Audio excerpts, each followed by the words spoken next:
So hi guys, welcome back to my new video. तो आज 23 नवंबर RRBPO का मेरा फर्स्ट शिफ्ट में एग्ज़ाम था। तो आज हम इस वीडियो में उसी के बारे में बात करने वाले हैं कि मेरा एग्ज़ाम कैसा गया और एग्ज़ाम कैसा आया था। तो एग्ज़ाम सेंटर में मैं 7:30 बजे के आसपास पहुंच गया था। वहाँ पर हम एक यूट्यूबर से भी मिले जो हमारी तरह एक एस्पिरेंट है, जो बैंकिंग की तैयारी ही कर रही है और साथ में वीडियोज़ भी बनाती है। उनका नाम कोमल सिंह है। एंड उनसे थोड़ी बहुत बात हुई, फिर हम अपना एग्ज़ाम देने गए। इसके बाद हमें अपना एग्ज़ाम देने चले गए थे। तो अब हम बात करते हैं अपने एग्ज़ाम की, हमने अपने एग्ज़ाम में क्या किया और हमारे एग्ज़ाम में क्या क्या आया था। तो सबसे पहले रीजनिंग सेक्शन खुलता है, जिसमें हमारी 4 पजल आई थी। और 4 पजल, जिसमें एक सर्टेन नंबर की पजल थी, एक 9% की थी जो एक दूसरे के ऊपर बैठे थे, ऐसा कुछ था। एक बॉक्स बेस्ड पजल थी और एक डेजिग्नेशन बेस्ड पजल थी। और साथ में हमारे पास डायरेक्शन डिस्टेंस के 3 क्वेश्चन थे, ब्लड रिलेशन के 3 क्वेश्चन थे, इनइक्वालिटी थी, स्लोप था, एंड डाटा सफिशिएंसी के, ये सब था हमारे पास मिसलेनियस में। और बाकी वर्ड फॉर्मेशन का था, एक वर्ड पेयर का था। तो अब हम बात करते हैं हमने अटैम्प्ट कैसे करा। तो सबसे पहले हमारी खुलती है पजल, जिसको हमने स्किप किया। फिर एक और पजल आई, फिर उसको भी स्किप किया। उसके बाद हमने सबसे पहले अटैम्प्ट किया अपने स्लोप और इनइक्वालिटी। जब ये पूरे हो गए तो उसके बाद मैंने अटैम्प्ट करी पजल, जो कि डेजिग्नेशन बेस्ड थी। उसको अटैम्प्ट करने के बाद मैंने दूसरी पजल के बॉक्स रखे थे, वन अबव वन अदर। फिर उसके बाद मैंने तीसरी पजल करी, जिसमें 9% थे, वो भी सेम इसी तरीके से वन अबव वन अदर के तरीके से था। और फिर उसके सबसे आखिर में मैंने करा था सर्टेन नंबर ऑफ पीपल, जिसमें मेरे 9% बने थे एक रो में। एंड और उसके बाद मैंने मिसलेनियस का क्वेश्चन किया था, डायरेक्शन डिस्टेंस का, जो कि इस बार थोड़ा मॉडरेट लेवल का आया था। ब्लड रिलेशन मैं नहीं कर पाया क्योंकि फिर मेरे पास टाइम नहीं बचा था।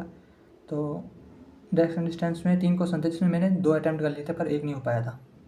वो थोड़ा टाइम भी कम रह गया था और वो थोड़ा ट्रिकी था, मतलब क्योंकि ये डायरेक्शन डिस्टेंस थोड़ा मॉडरेट लेवल का आया था, काफ़ी कंफ्यूजिंग था। इसके बाद हम बात करते हैं क्वांट सेक्शन की। क्वांट में हमारे पास सिंप्लीफिकेशन नंबर सीरीज आया था, क्वाड और रॉन्ग नंबर नहीं आया था, क्वाड्रेटिक और रॉन्ग नंबर सीरीज नहीं आया था। तो ये सिंप्लीफिकेशन नंबर सीरीज में मेरे को ध्यान नहीं है, ये 5 क्वेश्चन थे, छः क्वेश्चन थे। तो सबसे पहले मैंने स्पीड मैथ को ही अटैम्प्ट किया था, और स्पीड मैथ को के बाद मैंने सीधा उठाई थी DI, जो कि हमारे टेबल ले आई थी, जिसमें PQR 3% थे, जो मैन्युफैक्चर करते शर्ट एंड ट्राउज़र को। और इसमें हमें गिवन था टोटल मैन्युफैक्चर और शर्ट मैन्युफैक्चर।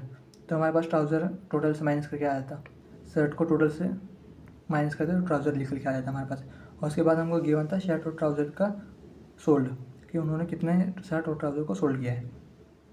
तो उस पजल को बनाने के बाद मैंने अटैम्प्ट करी थी लाइन ग्राफ DI, जिसमें हमारे पास 2% थे, A और B। वो किसी चीज़ से रिलेटेड था, मेरे को अभी ध्यान नहीं है। तो उसमें भी 5 क्वेश्चन थे, वो भी मैंने आराम से कर लिए थी। उसके बाद मैंने अटैम्प्ट करी थी अर्थमेटिक के कुछ क्वेश्चन। कैलकुलेट भी थी, पर मैंने कैलकुलेट को नहीं छुआ, क्योंकि उसमें होता है कि कई बार हम अटक जाते हैं। तो मैंने रिस्क ना लेते हुए अर्थमेटिक की तरफ गया। उसमें मैंने 5 से 6 क्वेश्चन करे, मेरे को भी ध्यान नहीं है कितने हैं। जिसमें कुछ क्वेश्चन मेरे को याद है। CI का एक क्वेश्चन था, जिसमें हमें एक अमाउंट है जिसको वो 2 स्कीम में इन्वेस्ट करता है। एक में 10% कंपाउंड इंटरेस्ट मिलता है, एक में 20%, 2 ईयर के लिए। तो उनका डिफरेंस पूछा था कि वो उनका डिफरेंस गिवन था। और तो हमें प्रिंसिपल पूछा था कि वो प्रिंसिपल क्या है जो दोनों में इन्वेस्ट किया है। तो वही है कि अगर 10% पे हम 2 साल के लिए इन्वेस्ट करते तो 21% बनता है हमको इंटरेस्ट।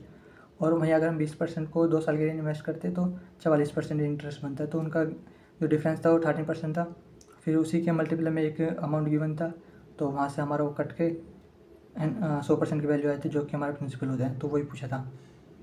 एक टाइम एंड वर्क का था, एक स्पीड टाइम डिस्टेंस का था, और 1-2 क्वेश्चन और थे, वो मेरे को अभी याद नहीं है। तो बस यही था। और हाँ, मेरे अटैम्प्ट्स कितने रहे मैंने ये बताया नहीं। मेरे रीजनिंग में अटैम्प्ट्स हुए थे 33, और क्वांट्स में अटैम्प्ट हुए थे मेरे 27। तो ओवरऑल मेरे 60 अटैम्प्ट हुए। और तो हाँ, मेरा ऐसा था कुछ पेपर। तो ओवरऑल की बात करें तो ये इजी शिफ्ट थी, जिसमें मेरे 60 अटैम्प्ट हुए, क्योंकि इसमें बच्चे 70+ भी करके आए हैं। 40 में 40 रीजनिंग में बच्चों ने किए है। और मेरी खुद उनसे बात हुई थी, वो कहते कि हाँ हो गए उनके आराम से। तो हाँ, जिनके जो मतलब अच्छे से तैयारी कर रहे हैं, रेगुलर से कर रहे तो वे आराम से 60+ आराम से कर ले रहे थे। तो आपके कितने अटेम्प्ट हुए, कौन सी शिफ्ट थी, कमेंट में ज़रूर बताना। मिलते हैं आपसे एक नई वीडियो में, जब तक के लिए बाय बाय।